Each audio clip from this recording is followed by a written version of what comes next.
Commander Rykov's orders had been not to engage the Zanuck soldiers unless they shot first, but I had expected them to open fire as soon as we exited the flagship.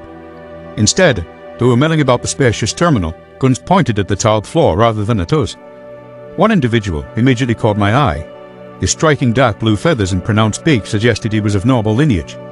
Unlike the others, he was wearing his dress uniform rather than combat gear. I could have sworn I'd seen him in the media, though I couldn't quite place him. Was he some politician or general? If so, what in the stars was he doing out in the field? The human commander followed my gaze, and recognition flashed through his eyes as he spotted the Zanuck nobleman. At ease. Ambassador Kazil, what is this? The Terran soldiers flanking us dropped back at the new orders, relaxing their stance. I stared in disbelief at Ambassador Kazil. Planetary ambassadors were only present at events of major significance, and for most Federation species, they were considered the highest-ranking dignitaries in their government. An ambassador accompanying a security detail to a hostile confrontation. That was simply unheard of. Kazil chuckled, a low rumbling sound. You want to get to the Terran embassy, yes? I think my personal security detail will be a sufficient escort. You're not here to stop us? Rykov asked, raising an eyebrow skeptically. Of course not. Earth is our largest foreign creditor, and also a major trading partner. It would cripple our economy for decades to go to war with you. The ambassador replied. The human shook his head, a smirk on his face. Let me get this straight. You're helping us, not because we're allies or because the Federation's behavior is unjust, but for money.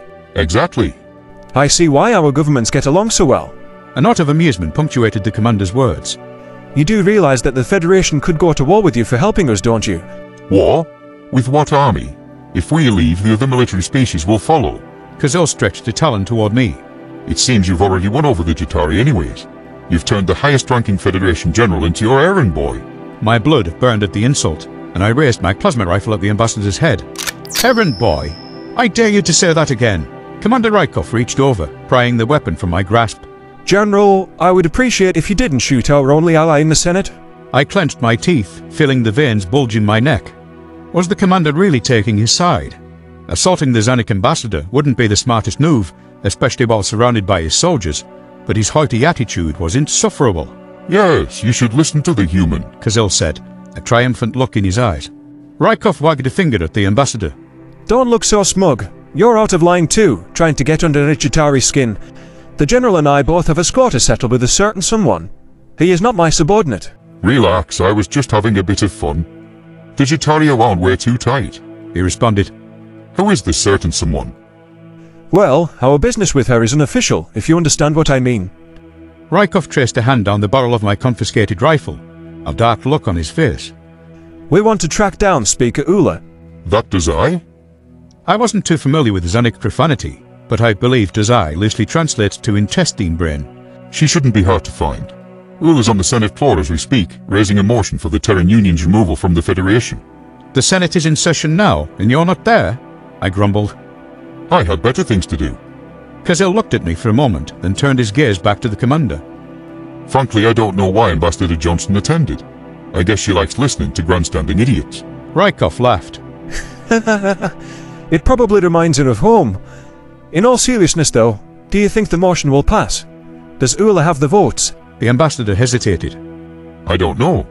There's a lot of representatives on the fence, but your attack on the capital probably tips the scales in the speaker's favor. Our attack? The Federation fired the first shots, the commander protested. It doesn't matter. That's not how Ula will tell it. Kazil glanced at his holopad, avoiding the human's gaze. Enough chit-chat. We should start off towards the embassy. Rykov nodded and handed me back my firearm. Our posse trailed behind the Zanuck security detail as we exited the spaceport in a brisk fashion. A few humans stayed behind on the flagship to guard it, and if necessary, lift off to avoid its capture. But most of the crew had disembarked for this mission. I assumed for most of the humans, this would be their first time seeing the capital in person. Even after hundreds of visits, I still found the city-state a sight to behold. In the emerald glow of the setting sun, the capital's architecture took on an ethereal quality. On the horizon rested the Hall of Governance, an intricate blue spheroid that housed the Senate and the Military Command Center. The rest of the buildings encircled the hall. All Federation species were given a stretch of land, with the founding members' territory nestled in the inner ring. Embassies were often wedged between shops and cultural sites, giving each region of the city a distinct flair. The Terran's corner was famed for its street vendors and nightlife, But today, the market stalls were abandoned.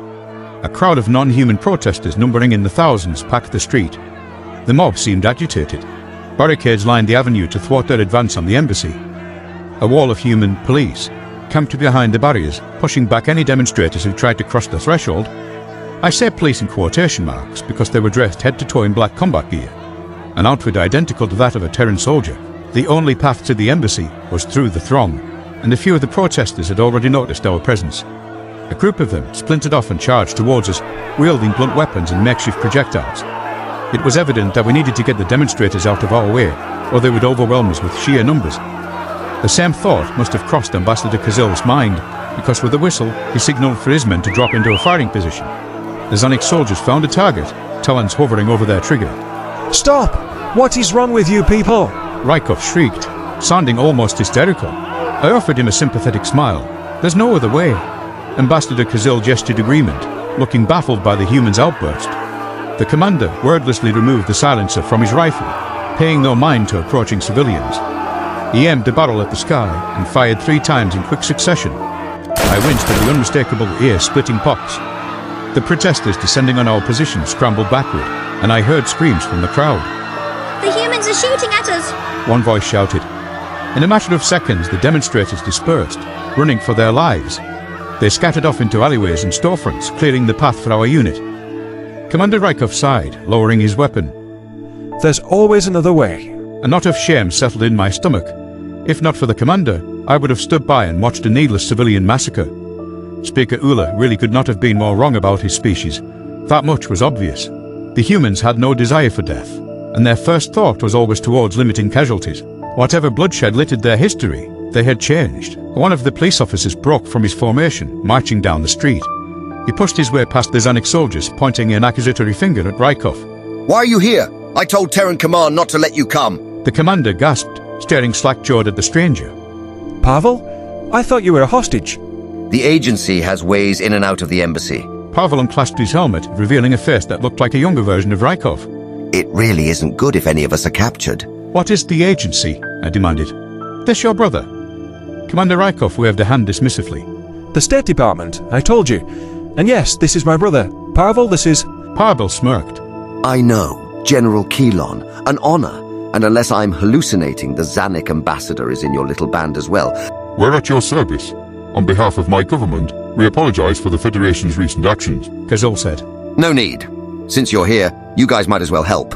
Rykov's brother gestured towards the embassy. I have a plan to sneak some hostages out a maintenance tunnel, but it needs a distraction. I couldn't shake the feeling that Pavel was more than just a State Department employee, though I decided not to express my doubts. What common diplomat would suit up with a militarized police force, or be drawing up tactical plans to rescue hostages? It was a relief that the commander's brother was safe, but something told me I needed to watch him very closely. I forced a smile, trying to act normal. We can do that. Just let us know what you had in mind.